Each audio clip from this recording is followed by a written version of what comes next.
हम लोग uses of simple past में आज के इस वीडियो में चर्चा करेंगे कुछ कंटेक्स्ट का, जिसमें हम लोग देखेंगे इस्तेमाल कि सिंपल पास्ट का इस्तेमाल कैसे होता है डिफरेंट कॉन्टेक्स्ट में। अभी जैसे देखिए कॉन्टेक्स्ट है हमारे सामने, to express habitual action in the past. Past के हैबिचुअल एक्शन को भी एक्सप्रेस करता है हमारा सिंपल पास्ट। वो देखिए, सेंटेंस पहले देख लीजिए, always came on time.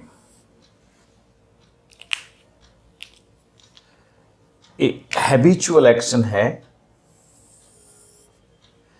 Never came on time, ये भी निगेटिव हैबिचुअल एक्शन है। और ये भी हैबिचुअल एक्शन है, she seldom help the poor. Habitual action carry करता हुआ तीनों एग्जाम्पल है। सेंटेंस हमारा सिंपल पास्ट का है। और यहां हम लोग देख रहे हैं कि ये सेंटेंस कर क्या रहा है, इसकी भूमिका क्या है। तो ये कर ये रहा है कि habitual action in the past को व्यक्त कर रहा है। तो आपको ये जानना है कि क्या हैबिचुअल एक्शन अगर पास्ट का हो तो उसको सिंपल पास्ट व्यक्त कर सकता है, ये जानना है। और यही आपको बताया गया है कि हाँ, simple past habitual action in the past के सारे एक्शंस को व्यक्त कर सकता है। जैसे यहाँ 2-3 एग्जाम्पल उसमें से आपके सामने रखा गया ताकि आप इसको ठीक से समझ पाएं। तो इस तरह से हम लोगों ने देखा कि habitual action in the past को व्यक्त करता है हमारा सिंपल पास्ट। फिर देखिए यहाँ नेक्स्ट कॉन्टेक्स्ट है, to express sentences with had better, had rather, had sooner. इन शब्दों से युक्त वाक्य, मतलब ऐसे वाक्य जिसमें ये सब मेंशन्ड हो, ऐसे सेंटेंसेस को भी सिंपल पास्ट व्यक्त करता है। जैसे एग्जाम्पल में देखिए, you had better consult a good doctor, he had rather meet me and she had sooner take a final decision.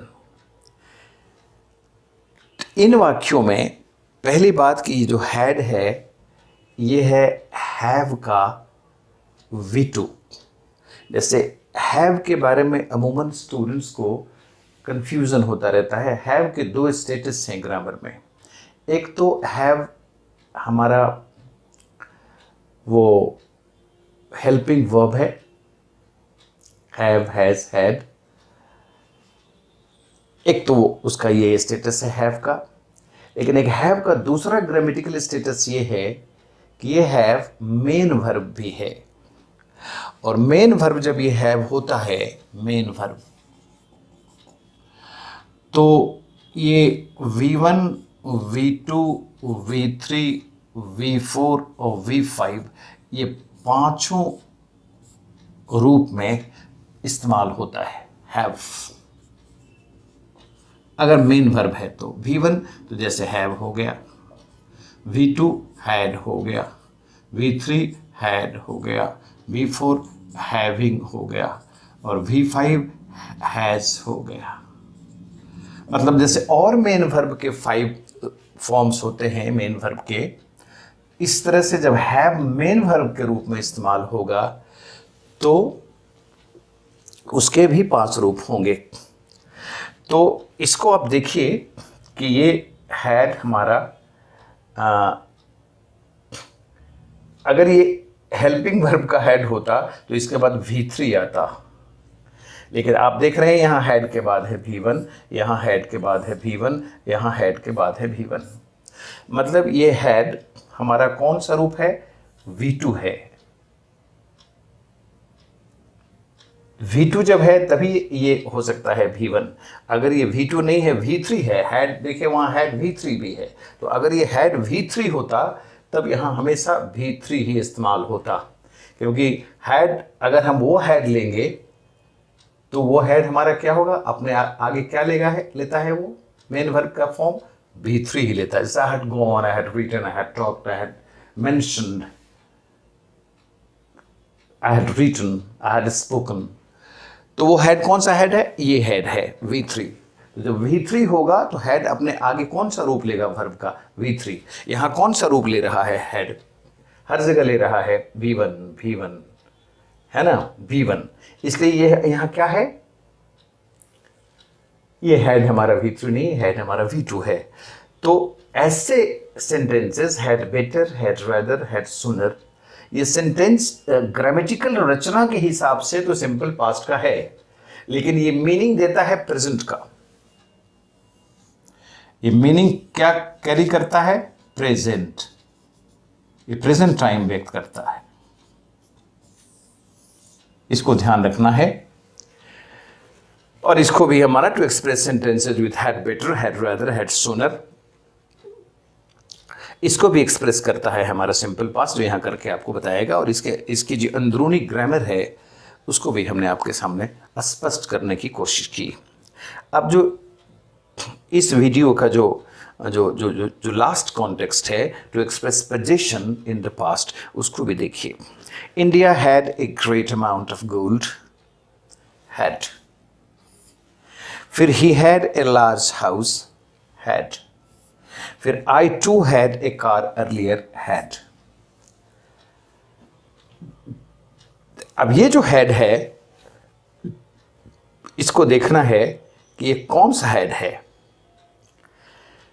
जैसे हम कहते हैं आई हैव ए कार, ये हैव हमारा क्या है? V1 है।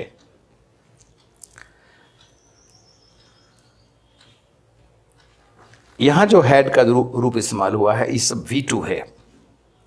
पोजीशन को व्यक्त करने के लिए हमने हैव उस मेन वर्ब का V2 इस्तेमाल किया है। इसको समझना चाहिए, स्टूडेंट्स इसकी बारीकी को समझते नहीं हैं। इस समझने की जरूरत है कि ये हैड कौन सा है, क्योंकि हैड के स्टेटस दो हैं, V2 और V3। तो यहां जो इस्तेमाल हो रहा है, चूंकि हम पढ़ ही रहे हैं सिंपल पास्ट, तो सिंपल पास्ट में तो हैड V3 का कोई जगह ही नहीं है। तो ये जब भी हैड इस्तेमाल होगा तो कौन सा हैड होगा? V2 होगा। तो India had a great amount of gold, he had a large house, and I too had a car earlier। इन तीनों वाक्यों में हैड हमारा V2 है, सिंपल पास्ट है। मतलब ये है कि पोजीशन को अगर शो करना है तो हम V2 ऑफ हैड जो है, V2 ऑफ हैव का जो V2 है, उसके द्वारा हम पोजीशन शो करते हैं। Position in the past. Position in the present होगा तो यहाँ हैड की जगह हम क्या रखेंगे? हैव। इंडिया तो हैव नहीं, वो हैज हो जाएगा। India has a great amount of gold, he has a large house, and I to have a car earlier. अगर इसको प्रेजेंट की बात करते तो हैव और हैज़ का इस्तेमाल करते, लेकिन चूंकि ये पास्ट की बात हो रही है इसलिए सब जगह हैव का V2 हैड इस्तेमाल किया गया है। इस तरह से हम लोगों ने देखा कि हमारा सिंपल पास्ट ऐसे कॉन्टेक्स्ट को भी क्लियरली एक्सप्रेस करने में सक्षम है। इससे हम ऐसी भूमिकाएं ले सकते हैं, और इस तरह से हम लोगों ने अभी 3 कॉन्टेक्स्ट में सिंपल पास्ट का उपयोग समझने की कोशिश की। मुझे विश्वास है कि आप लोगों ने इसकी बारीकी को समझा होगा।